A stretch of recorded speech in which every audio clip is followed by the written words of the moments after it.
Hello there. In this series of odds and ends of British language and culture, I thought we'd look at something today that should be the simplest thing in the world, namely the name for the number that indicates nothing, the one that we usually write as a little circle.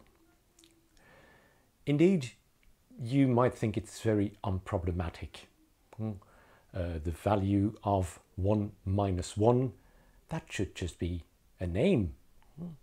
And you're thinking, why doesn't he just use that name? Because for all other numbers, 1, 2, 3, 4, we don't have any problems there. But that's not the case with our circular little friend, because that number has at least 5 different names in English. And the worrying thing is that they can't just be used indiscriminately. We can't just choose. So let me try to clear up this muddle. The name that most people will immediately think of is 0. And indeed, you may be right. 0 is probably the name that we come across most often. It's the name for this number in scientific usage. And indeed, you might think, is there any need for anything outside of scientific usage for something indicating nothing? I'm afraid there is. You can't just use 0 throughout, because there are a number of specific situations in which you need another name. One of those names is naught. Naught is used normally for the digit, the number, and probably more so in British English than in American English. Let me give you a couple of examples. I'm afraid you'll get 0 out of 10 for this blank exam paper. 0 out of 10. Or, this car accelerates from 0 to 60 miles an hour in less than 5 seconds. Or even, some credit cards basically allow you to borrow money at 0% interest. In each of these examples, you're referring to the number rather than the value. However, you can use 0 to indicate a value, nothing. But most people will consider that to be fairly old-fashioned. As in, for instance, the whole scheme came to 0. Most people nowadays will just say the whole scheme came to nothing.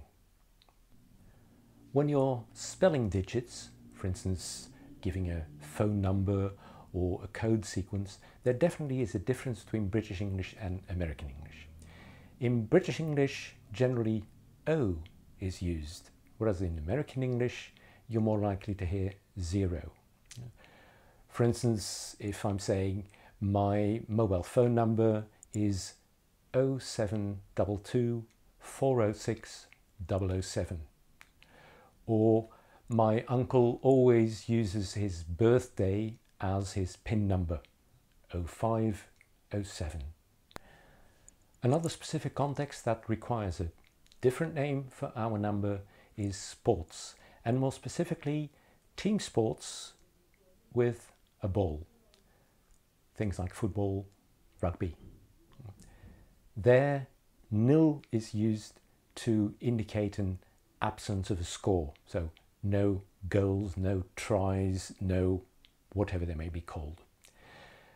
So a sports reporter giving you the result of a football match may say Liverpool 1, Chelsea 0, or the other way around for Chelsea fans.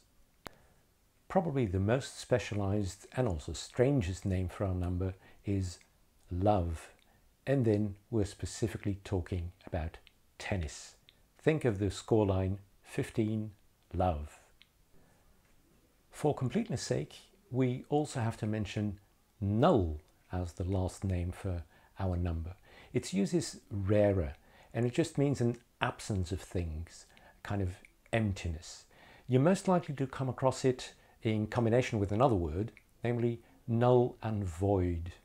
For instance, in this example, in case of obvious fraud, the result will be declared null and void. Apart from the names that I've mentioned now, things like 0 and naught and nil and o and null and love, there are obviously many other ways of referring to the concept of nothing, certainly also in an informal way. But most of those expressions do not refer to the number, but to the concept of nothing. Think of things like zilch and zip and diddly squat, nada, or even sweet FA. And in connection with that, the FA there does not stand for what you might think it stands for. It actually is an abbreviation of Fanny Adams. So the full expression is Sweet Fanny Adams. I hope I've been able to clarify the whole thing about 0, O, naught, nil, etc. And I hope to see you again soon.